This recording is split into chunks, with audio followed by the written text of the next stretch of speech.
What is up, ladies and G-words? Welcome back to my main channel. Today we're going to be talking about what I have noticed across reading thousands and thousands of manifestation stories. So if you're new to my channel, my name's Simone. On this channel we love to talk about psychology. I have a psychology background and we blend it with science, manifestation, neuroscience, spirituality, kabbalah, because I love to bridge all of these concepts together. And by the way guys, for my old audience who's like, Simone, we miss your vlogs and your other types of videos, I'm thinking about maybe making them again. I know I've been saying that for a long time, but inshallah it happens, guys, inshallah. So every day I open Reddit and I read manifestation stories. It's just something that I love to do.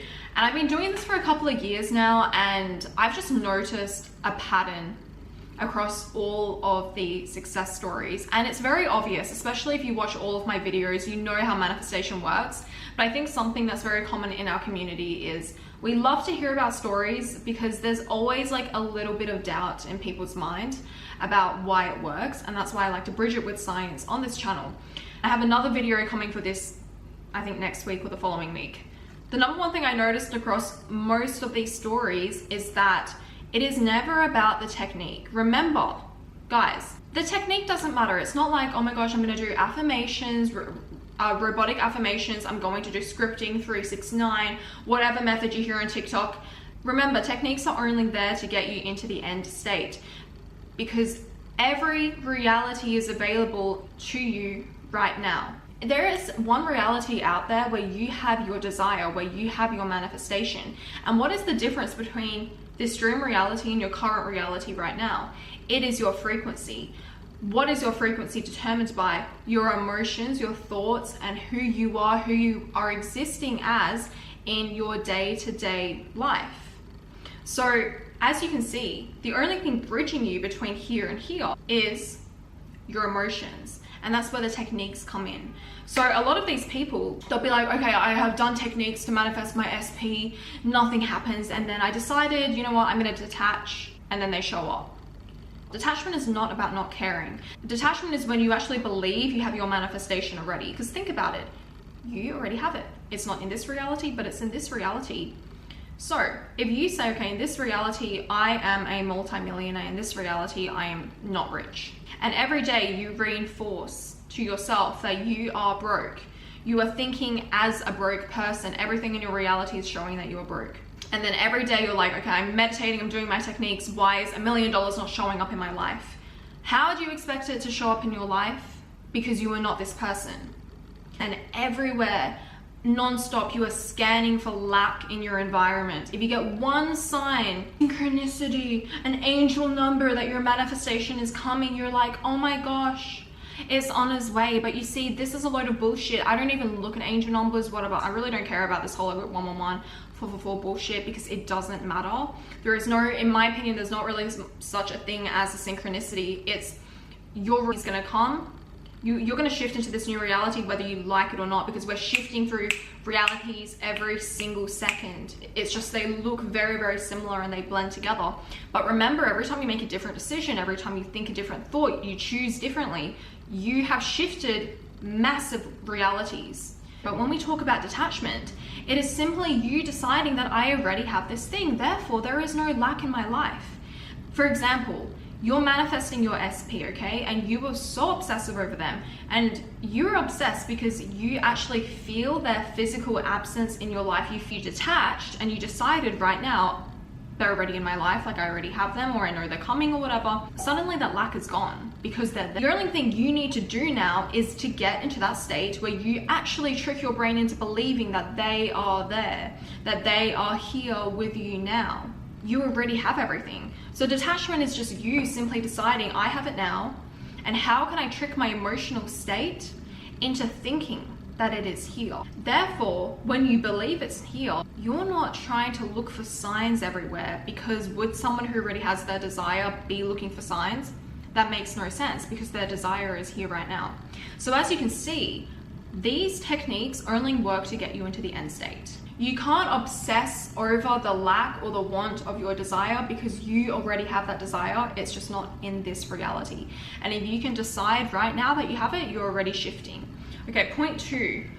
What has worked for a lot of people to get them into this end state is using SATs, state akin to sleep. It is by Neville Goddard. It's essentially where before you go to bed, you have a scene in your head and you repeat it over and over again before you go to sleep. For example, we're talking about SP. You might go to the end scene of you and your SP married. Sometimes people might do a scene before, they get a text from their SP, but they don't do the end scene. While if you just go to the very, very end of your desire, then a bridge of incidents has to form between your end scene and the now. The text has to come, the proposal has to come. This is just an example, okay? Like $1 million. You're not thinking of manifesting your idea, you're thinking of $1 million, okay? Your big idea has to come. The people who are gonna help you along the way come. Everything's a bridge of incidents to the end scene, so you have to go to the end scene. And when you fall asleep in this wish fulfilled, your subconscious mind is going to help make this real. It's going to process it as you sleep. And I love to do SATs actually during the day because I nap quite a bit, guys. So what I do is like I might sit in my chair or I'll lie on my couch and I do a yoga nidra video because yoga nidra gets you into a theta brainwave state where you're in between being awake and being asleep. And this is when your subconscious is wide open. It's super good for regulating your nervous system. And it is in these moments where you can really program your mind. So another technique I like to use, if I'm not doing yoga nidra, I'll put on earbuds, theta brainwaves on, and I'll sit there. I won't lie down because I'll fall asleep. I'll sit there and I will visualize my scene over and over again. Now the scene only has to be a couple of seconds long. It can simply be your mum congratulating you on your proposal with your SP. It can be congratulating you on selling your business or whatever. The end scene, not the bridge, the end scene. And it's so important that you are able to feel that it is real by visualizing all the scenes. Imagine the tone of your mum's voice, imagine where you are, imagine like what you're doing in that moment. Like if you're holding a water bottle, how does this water bottle feel? What are you hearing in your environment? The more real you can make it, the more your brain is going to believe that it is actually happening. And more importantly, you want to feel the emotions. Remember, this scene is for you to feel the emotions. When I was in school, I used to want to manifest getting into a specific university, and I would like dead ass, guys, be in the shower crying my eyes out, feeling like everything about how it would feel to get into this university. And then I got into the university. So watch my other manifestation stories. I manifest everything. Okay, next, practicing non-reactance is so important, and this goes back to point number 1, detachment. Let's use the SP example, okay? You're manifesting your XP back. Like, fuck you, leave me alone. And then you're like, nah, they love me. They love me. I'm gonna ignore it. Practicing non-reactance. So what is happening in that moment? You're actually choosing such a different destiny. By you not reacting, you've already shifted. This is actually Kabbalah as well. When you practice a different reaction, you shift hundreds of destinies. Remember, there is a reality out there where your SP did not text you that, where they texted I love you instead. So when you reject your reality, and you are a conscious creator, you are in control of your reality, and you're so sure they love me, my self-concept's on point, I'm amazing, how could they not love me? You've shifted, you've chosen differently. And I read a really amazing Reddit story yesterday, and it's I'll try to link it below. The guy said in 24 hours I changed my life by putting on a timer and practicing non-reactance to everything in my life. If you say, okay, my whole life I'm gonna not react, that is challenging. If you say I will start with 24 hours, you will have a snowball effect. And he said that his life changed because after this 24 hours, he realized how much he was reacting. And when he just silenced it and he paid so much attention to his thoughts, beliefs, emotions, reactions, suddenly he was in control and everything shifted from then. So maybe if you guys want to try a 24-hour challenge where you just don't react, you know, you open your bank, negative balance, I'm not going to react, I'm rich. You get a bad grade, I'm not going to react, I'm a straight A student, I'm not going to react, I'm with the love of my life, the love of my life is coming. That is when everything will come. I'm not sure if you guys are seeing a theme here yet. The theme is how you feel about yourself. It is your self-concept. You need to have unwavering self-concept. I'm gonna tell you guys a really funny story. So there was this guy and I like adamantly friend-zoned him, didn't like him, told him a million times, I don't like you, I'm not into you at all. This guy, he can't believe it. In his brain, he's like, impossible. Impossible, this girl doesn't like me. I will be like, bro, my type is like this, you're like this, It doesn't make any sense. He's like, whatever. Bro is law of assumptioning me in real time, because I kid you not, guys, after a couple of months of him just rejecting whatever I was saying, suddenly I'm like, why am I suddenly having like thoughts about this person? But guess what? I'm a conscious creator as well, so he can't do this to me. Maybe in another reality, but not my reality, boo. Okay, next. Last point, guys, meditation. Now, meditation is one of the techniques, right, to get us to the end state. However, majority of people in this world cannot practice non-reactance. They are not in control of their emotions. They are not aware of their thoughts because they do not meditate. Because our world is so noisy and constantly bombarding us and dysregulating our nervous systems all the time, like constantly, especially social media. So if you're able to get into a habit of meditating 10, 15, 20 minutes every single day, you will be in control of your thoughts. I will use me as an example. When I don't meditate, only am I talking faster, like in this video, my thoughts are on a constant rampage non-stop. I could just be standing here, guys, and my thoughts would be screaming at me. My brain will be like acting out scenarios as well, almost like I can't control it.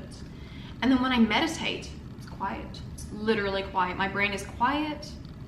I'm peaceful. I'm in control. There's no brain fog. I mean, we talk about meditation so much on this channel. You'll live longer. The single best thing I believe you can do for yourself in this lifetime is to start to meditate. LDR of this video, guys, you can have whatever you want. The only thing preventing you from having what you want is your emotions and your thoughts and your beliefs. So all you need to do is to get in control about how you feel, to deny your reality, and to know wholeheartedly that you are a conscious creator and that you can have anything you want. That every reality is available to you out there. No matter, I don't want to hear in my comments, can I manifest this and that and the can I manifest a blue pen, a red pen, manifest my hair growing back? Bro, you can have anything. You can have anything. There is no difference between manifesting $1 and $100 million. The only difference is your deep programmed belief. For example, we are going to believe it's so easy to manifest $1 because we can find it on the ground. But like 100 million, that's insane. But imagine someone from an early age was programmed to believe that 100 million was as little as like $1, for example. Then this person might manifest it very easily because they might think, oh, like, you know, I don't know, my great granddad, who I never knew about, suddenly I inherited 100 million from him and I never knew he existed. Hypothetical scenario. But in someone like this is reality, it can happen in so many different ways. Like I say in a lot of videos, there's no such thing as big or small, or negative or good. It is just the meaning we assign to it based on our programming and our beliefs. I hope you guys enjoyed this video. I'm actually making another video, I think it will come out maybe next week, on the science behind this. And I made a couple of these before, but it's going a little deeper. So I'm excited for that. And I will see you next time on my YouTube channel, guys. Ich liebe dich. Tschüss. Reminder, yes, I did delete my Instagram. I will come back one day. People comment on my videos and they're like, did you block me? Why would I block you? Why would I block you guys? Leave a comment. I interact with all my comments, so leave a comment. Maybe I'll make like a Twitter community where we can talk on there. Let's see. Let's see, guys, but I love you. Ich liebe dich. Tschüss.